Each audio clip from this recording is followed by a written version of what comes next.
Fala pessoal, vocês estão bom? Hoje a gente vai falar sobre aqueles filmes que parecem uma coisa, mas quando chega no final, ou ali mais perto do final ali, né, a gente descobre uma reviravolta sensacional, geralmente com um motivo de vingança, ou até mesmo revelação, ou quem sabe até um tapa psicológico na nossa cara, né? Mas faz o seguinte, roda a vinheta e vamos falar um pouco mais sobre esse assunto. Começaremos falando de um filme que eu confesso, assisti há pouquíssimo tempo ali e achei o máximo. Estou falando de O Grande Truque de 2006. O diretor é ele, né?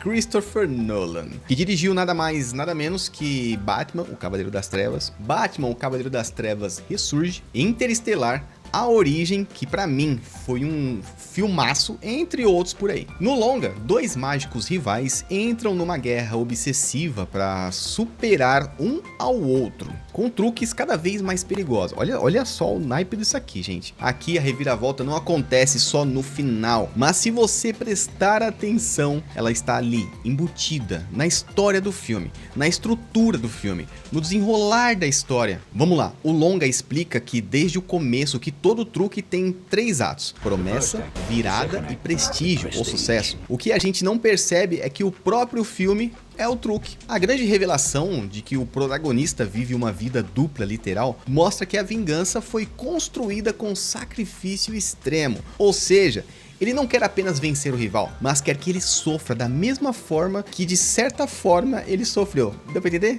Sim.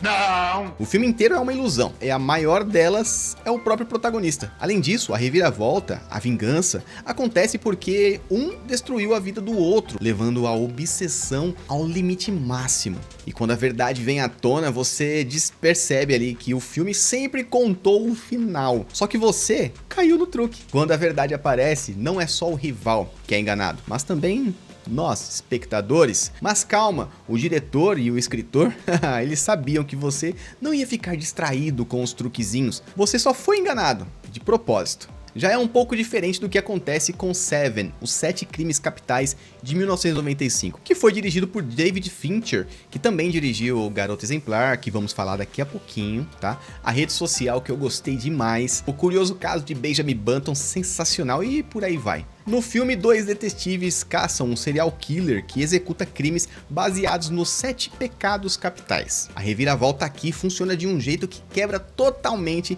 a regra básica do cinema policial, pois aqui o herói não vence, ele manipula toda a investigação para transformar o herói no último pecado. Porém, o assassino se entrega, não porque ele ficou encurralado ou coisa parecida, e sim porque o plano dele já terminou. Aquela caixa no final do filme simboliza isso. Claro, calma, não vou dar nenhum spoiler aqui.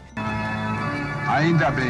Não é apenas um choque visual, é a prova de que o vilão controlou a narrativa inteira, levando um detetive ao limite emocional, até fazê-lo cometer o último pecado. Ah, então ele quis só se vingar do detetive, David? Não, a vingança não é contra uma pessoa específica, mas contra a crença de que a justiça sempre prevalece. Afinal de contas, o assassino quer provar o seu ponto de vista, um ponto sobre a natureza humana, e ele consegue. Aqui a vingança não é física, é moral. E o mais assustador é que funcionou pra ele. Agora, ainda na linha policial, investigação, bom, temos mais um filme dirigido por David Fincher. Oh, David, viu? A Garota Exemplar de 2014. A sinopse é simples e direta.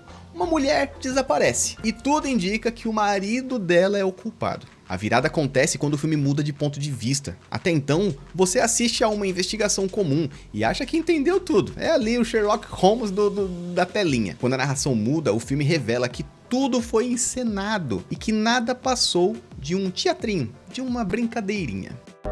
Rapaz, você vai de brincadeira, rapaz. Essas coisas tá me deixando nervoso. Aqui a vingança nasce da obsessão da personagem por controle de sua imagem. Amy pune seu marido por traí-la e por destruir a imagem de um casamento perfeito que ela mesma criou na sua própria cachola. Ela não aceita ser abandonada nem perder o papel de esposa perfeita. E o mais cruel é que no final ela vence, sem nem precisar de muita coisa, nem levantar a voz, apenas manipulando as mídias, as emoções e as expectativas sociais. Ou seja, ela nunca foi a vítima, ela que arquitetou tudo. Você aí passa o filme todo inteiro achando que está vendo um thriller policial até perceber que entrou num estudo clínico de manipulação. Eu tô passada, chocada. Meu Deus. Agora, vamos falar de Parasita, de 2019, do diretor Bong Joon-ho. Talvez você não conheça o diretor, mas sim os filmes que esse cara já fez. Mickey 17, Expresso do Amanhã e também Memórias de um Assassino, entre outras coisas. O filme nos coloca numa visão de uma família pobre, mas que se filtra ali na casa de uma família rica. A reviravolta acontece quando o filme simplesmente muda de tom. A gente, galera, vai de uma comédia social para um suspense e de repente para uma tragédia. O final nos mostra por que a desigualdade não se resolve com esperteza, mas sim em violência inevitável. Quando você entende isso no filme, o longa ganha um peso completamente diferente. Isso porque o filme muda completamente de gênero no meio da história. Vingança já não é de uma pessoa, e sim social. O final é a explosão de desigualdade acumulada, e a desigualdade acumulada não encontra saída, só colisão. E quando termina, só resta o silêncio. Agora vamos falar de um filme que divide opiniões por aí.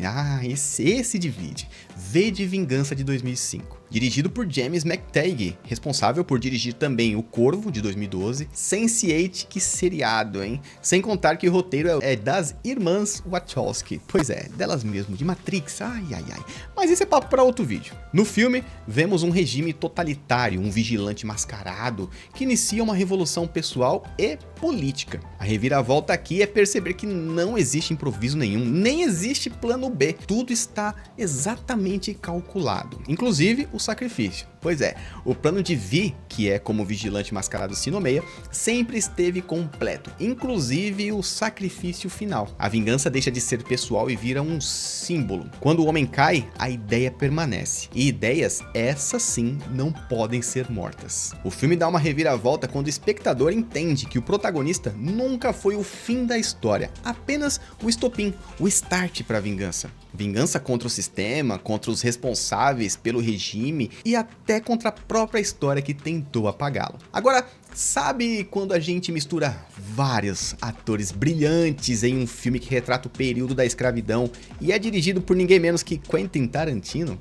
responsável por dirigir várias obras-primas como Sin City, Bastardos Inglórios, Kill Bill, enfim. Django Livre de 2012 precisava estar nessa lista. O filme conta a história de um ex-escravizado que ganha sua liberdade e parte em busca de sua esposa para também libertá-la. Aqui eu nem falo que seria uma virada na história narrativa ali do filme, porque a gente já sabe o que o protagonista vai fazer. O que nos deixa mais satisfeitos e empolgados é saber como ele vai fazer isso. O herói está livre. O objetivo principal foi cumprido, mas Django percebe que a liberdade sem justiça, e sem a sua esposa, é claro, está incompleta. A vingança final surge quando ele assume total controle da própria narrativa. Isso é sensacional. Não é mais a sobrevivência, é confronto direto contra o sistema que o oprimiu e contra aqueles que o traíram. Quando tudo parece resolvido, o filme vira um banho de sangue. Ai, e que delícia, que satisfação. E por falar em sangue, Clube da Luta, de 99, que inclusive também foi dirigido por meu xará, David Fincher, conta a história de um homem frustrado que acaba criando um clube secreto de lutas como válvula de escape. Mas ó... A primeira regra do Clube da Luta é: você não comenta sobre o Clube da Luta. David, mas então não existe reviravolta ou vingança nessa história, só um bando de homens aí querendo extravasar. Calma, meu pequeno gafanhoto, pois a reviravolta existe sim. E isso porque o filme esconde a resposta que está logo ali, na nossa cara. Quando descobrimos que Tyler Durden, que o protagonista ali, não existe, aí, meu amigo, tudo muda. A vingança não é contra mais um vilão externo, mas contra o próprio vazio existencial do protagonista. O filme vira um comentário sobre masculinidade, consumo e até identidade. O espectador percebe que também foi manipulado, ou seja, o vilão sempre foi o herói. A vingança até existe, seja contra o sistema, contra o consumismo e no fim contra ele mesmo. Detalhe genial, gente, o filme se vinga do espectador que passa metade do tempo sem perceber o óbvio. Bom pessoal, esses filmes conseguiram provar que a melhor reviravolta é aquela que faz a gente, espectador, né, repensar tudo que assistiu antes, às vezes até assistir novamente o filme. E muitas vezes a vingança não vem com explosões, tiro, porrada e nem bomba, mas vem com, o silêncio, a revelação devastadora ou até mesmo uma última frase de impacto. Essas reviravoltas funcionam porque não servem apenas para surpreender, mas também para contextualizar toda a história por trás da narrativa. Quando o final chega, o filme muda, mas não a história, e sim quem realmente muda é você, o espectador. Mas comenta aí, deixa aqui nos comentários e me fala qual desses finais, desses filmes aqui ou de outros, mais deixou vocês em choque. Deixa nos comentários. A gente se vê no próximo vídeo, muito obrigado pela sua presença, fiquem com Deus, um beijo na bochecha de vocês, valeu, fui!